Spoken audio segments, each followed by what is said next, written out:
Razor Force, it's fucking here. And by it, I mean Starfield. And by here, I mean the promise that it eventually will be at some indeterminate point next year, possibly. To be Mother Teresa caliber charitable, though, after 4 straight games that were revealed 15 crackhead heartbeats before launch, meaning any issues identified in the gameplay could not even have a hope of being remedied before it dropped, I admit it's somewhat encouraging to see at least a year lead-in time so Bethesda can come incrementally closer to a finished fucking product this time. I'm not saying Bethesda games are at all unfinished, but the Scottish National Monument is pointing and pissing down its leg. Too arcane a reference for you? Put it this way. Starfield mods trended on Twitter for a solid-ass hour after the reveal. Does that square the circle for you? It's like when Alzheimer's Awareness Month trends after every Biden speech. Point being, if Bethesda made a broom, you'd have to add the bristles yourself, and the stick would be DLC. This is going to stand in for my E3 video, by the way, for 2 reasons. 1, E3's deader than Bob Dole's dick, which ironically brings mine to full fucking mass. And 2, Starfield was about the only thing of consequence at this year's show. Sony showed us a bunch of shit we already knew about. Microsoft showed us new shit we didn't want. Nintendo are too busy doing the breaststroke and a super tankerous Switch cache to even make the non-existent event, so they'll hold a separate stream on the 29th or some shit, and everything else was a stunning, brave, multicolor coiffed side-shave shit show of rings of power proportions. I mean, if no one else is gonna say it out loud, I guess I'll be the asshole.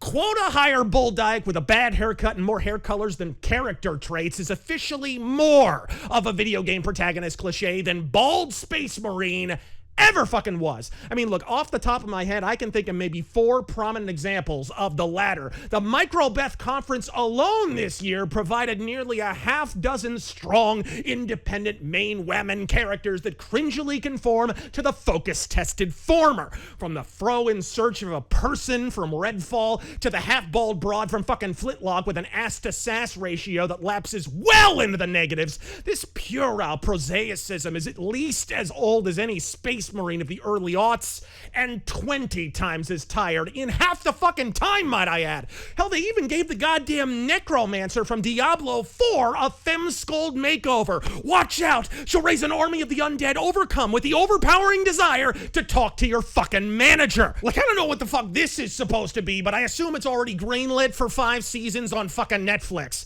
Sadly, it appears Starfield is no exception, and the agenda, though far from preachy, isn't particularly subtle either. Scrolling through the create a character presets looked like a casting call for a fucking McDonald's commercial, and the array of NPCs, shall we say, and the trailer alone appeared somewhat cynically arrayed in a decidedly corporate configuration. Would separate communities and racial groups stop having mutual interests in the fucking future? Why would every single race give a fuck about exploring outer space? Not every race gives a fuck about backgammon, or seafaring, or air travel, or mostly peaceful protests. And if outer space is awash with a cornucopia of racial divergence, why does every alien race in sci-fi have the same haircut and outfit? A minor nitpick, to be sure, particularly when the face is covered by a bubble helmet for 90% of the terraforming festivities, but it's absolutely there, and knowing I'm about the only prick on YouTube willing to actually mention it, I figured I'd give the "look, it's actually not so bad" society an opportunity to piss and sob about it in the comments to your congested heart's content. So piss away, Space Cowboy. Piss clean the fuck away, in fact. Because where the rubber really meets the chode here is with the actual gameplay. Look, when Todd Howard literally called this Skyrim in space at last year's event, I wasn't exactly fiending for a formulaic reinvention here. I like Skyrim. I like space. One man's trash is another man's treasure. At least that's what Terengil's parents said when they told him he was adopted. Look, for every Lawrence of Arabia, the world needs a Paul Blart Mall cop. Outside of a clam bake at the Met, not everything can be high art. All the same, if you ask me what I'd prefer to import from the fun but flawed Fallout 4, the just this side of far too fucking long corridor shoot segments would not make the top 50. I cut an entire segment out of my Fallout 4 review where I ranted ad astra about the imbecilic combat, how at its best cinematic slow-mo kills create the illusion of thrills, while at worst, a bevy of bullet sponges emerge from the floor and ceiling, swinging in on chandeliers to be carved into steaming douche cakes by good old Uncle Wildy, none of which is particularly fucking Fallout. And would I rack what approximates a brain attempting to discern what context it might be appropriate for Bethesda to saunter down Bullet Spray Boulevard, a zero-G environment where a single errant round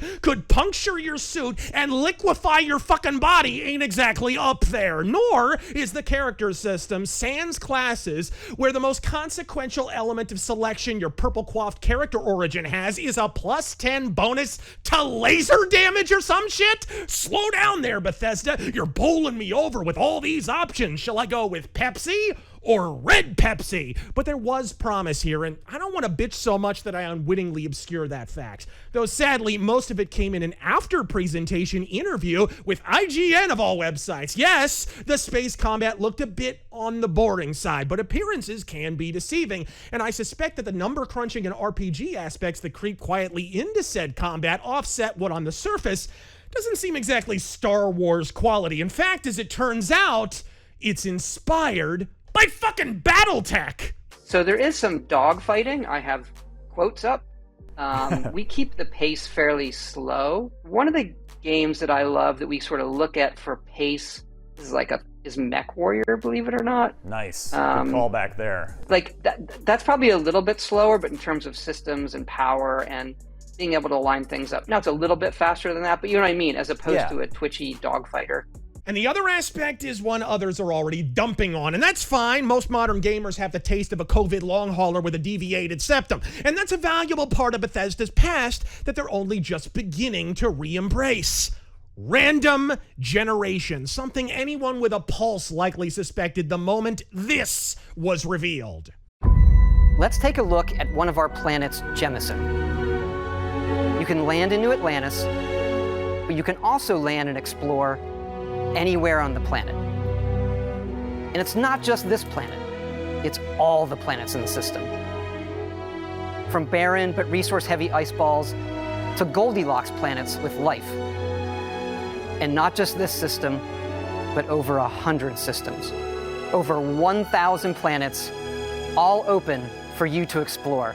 Hey look, at least it ain't 200 dungeons, all handcrafted. But I should also add that we have done more handcrafting in this game, like content-wise, than any game we've done. No, down, Todd. Bad, Todd. You go right to your room and put on one of your 18 identical brown leather jackets right this instant, young man. Look, scoff and seethe all you like, but random generations come a long-ass way since the days of Daggerfall, a game that happens to kick 17 sorts of ass, by the way, and which Todd actually went out of his way to mention as an inspiration. In many ways, Elder Scrolls pioneered the very concept, and then Morrowind rolled around and we carved out most of the random generation, along with 90% of the actual role-playing for big fucking mushrooms and lens flare. But as Daggerfall Unity confirms, this ain't the age of Arena. We're now in the era of Elite Dangerous, No Man's Sky, and even smaller stealth titles like Sir, You Are Being Hunted. Advances in random generation technology are such that if properly implemented,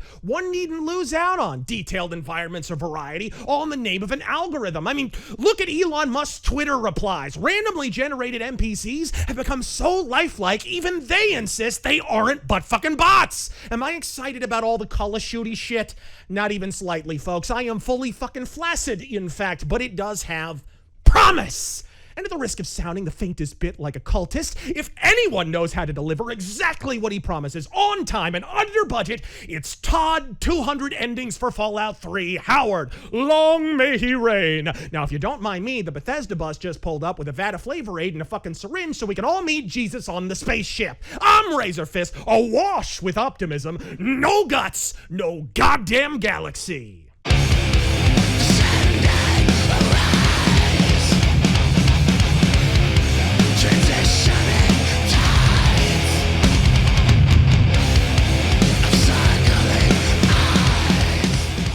And that's important information. And as we all know, information is ammunition.